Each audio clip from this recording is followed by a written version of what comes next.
So the Samsung Galaxy Z Flip 7 has been out for nearly 3 months, and this is a really good upgrade. I think it was overshadowed by the Galaxy Z Fold 7, but it's so easy to recommend this phone for just the average consumer, for the mass, because of how great it is. You're not really giving up too much, even though this is a foldable. And I want to start things off with the design of this.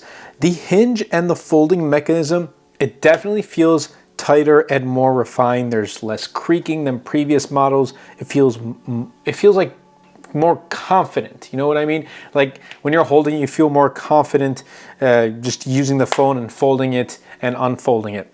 Now, with this comes like the Armor Flex hinge and all that great stuff, so I haven't really noticed any flex issues whatsoever. And then the crease right here, like when you're using the inner display, you do notice it, but it's less noticeable than previous years, and it's a huge improvement. I'll tell you that. The only time I really notice the crease is actually when I'm making these videos and talking about it with you guys. Other than that, I don't notice the crease at all. It's not distracting at all. The cover display is my favorite part about this because it's got a larger display, a 4.1 inch. It's so much more useful, and you can use it for more tasks, but you can use it for full-fledged apps. Now I know Call of Duty Mobile and Clash of Clans isn't practical. It works on here, but it's not practical. However, I think I can argue that YouTube does feel more practical than in previous years. I don't know why, but like, let's say I'm, on my laptop and I'm getting work done, or I don't know, I'm, watching, or I'm eating lunch or dinner, whatever the case may be, and I just have a video open in the background, whatever the case may be, and on the smaller 4.1 inch display, especially if it's like a video podcast and I don't necessarily need to like watch the video, I just have it open, playing in the background, and I'm all set to go. But it's actually, I think it's practical. I like it. So overall, I think Samsung did a good job in the refinements with the design. Now this inner display is also great. It's a 6.9 inch display. Again, it's great for media, for reading, for playing games, and all the great stuff. 120 hertz, both for the inner and outer, which is awesome. Absolutely love it. And it gets super bright outdoors, so you won't have any issues there. And then what I've noticed is in previous generations, I've seen some users report like screen burn-ins. I have not come across any in my past iterations, and I'm here to say I have not come across any here too. So I'm still going to be on the watch out long term and see if I do come across any, but so far no screen burn-ins or ghosting or anything like that. So that's a huge plus. When we get into the performance and the software, Samsung chose to equip this with an Exynos 2500 chipset rather than a Snapdragon 8 Elite, and I don't notice a difference. I really don't. It handles day-to-day tasks, social media apps, web browsing, multitasking, playing games with ease. No issues whatsoever. And there is 12 gigs of RAM on here, so that is a huge plus too.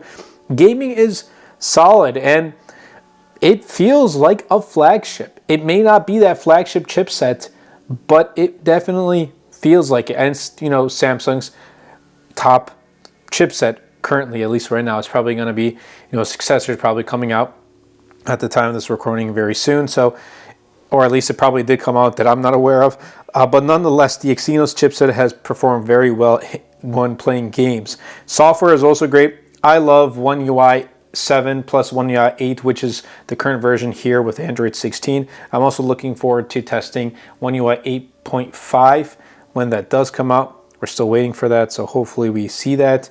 We're getting more of like a 3D-esque kind of design with the apps. So a small redesign, but nonetheless it's going to be a little bit of redesign, so I'm looking forward to that.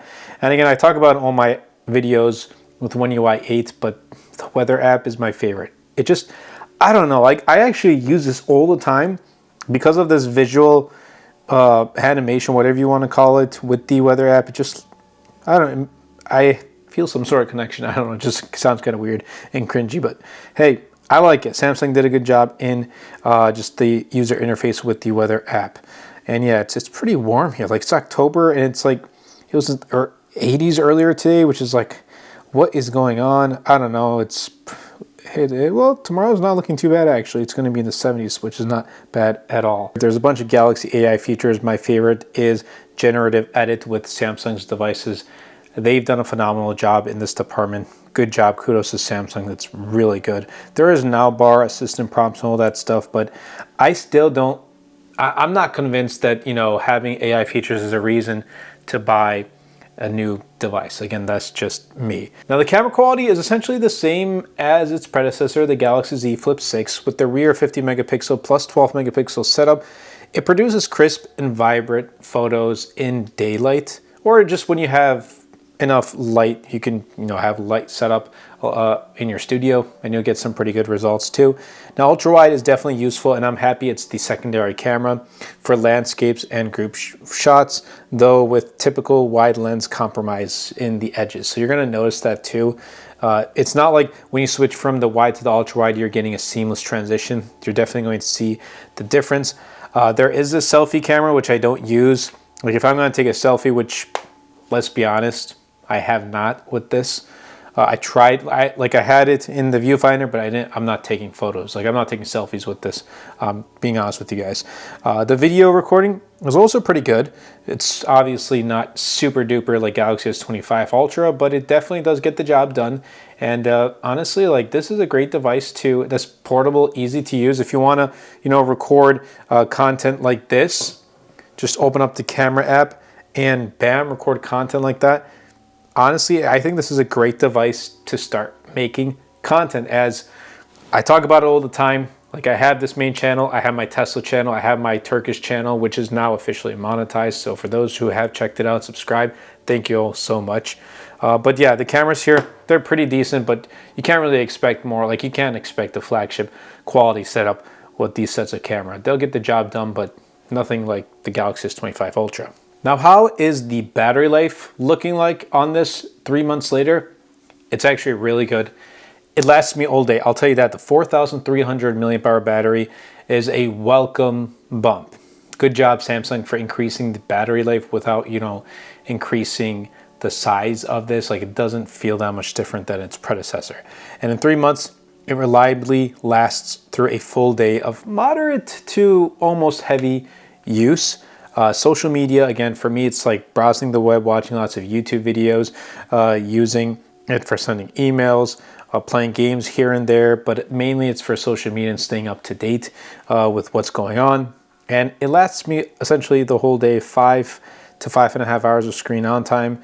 And the cover screen, since I get to use more often, because it's a smaller screen, it's drawing less power. So it does help when the phone is folded. Like let's say you don't even open up the phone at all and you just use a cover screen, you're probably going to get much longer battery life because of it having that smaller screen, which is going to mean it's using less power, and that's a plus. Now, the charging speeds aren't that fast. 25 watts, Samsung, what are you doing? It like you're paying a premium price for this, $1,100, and you're getting like really slow charging. I don't know, that's just me.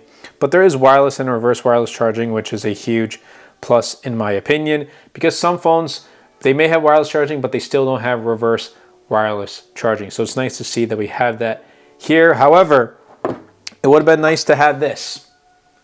Why?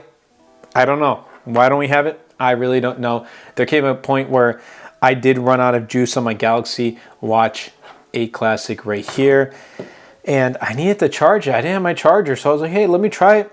Doesn't work. Tried it with my Fold, doesn't work. Tried it with my Galaxy S25 Ultra, doesn't work.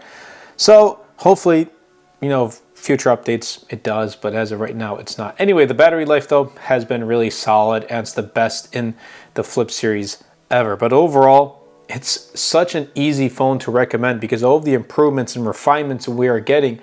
I really am curious as to what Samsung can do with the Flip 8 in terms of hardware, because I think the cover display is like at its peak. Maybe the inner display help with, you know, the reduction of the crease. I don't know, make it a little bit thinner in some ways.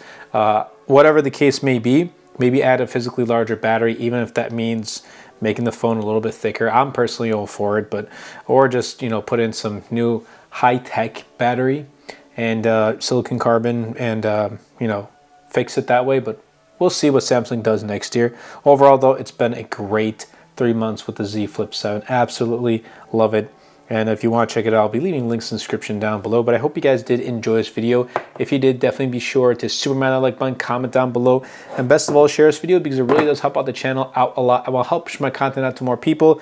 Definitely be sure to check out this wallpaper pack. It's called Vintage Flourish. Links will be in the description down below, as well as the case that I use for the Z Flip 7 is from Thinborn. It comes with a 2-piece, as well as a screen protector for the cover display. Anyway, that's been it for me, and I'll catch you all in the next video.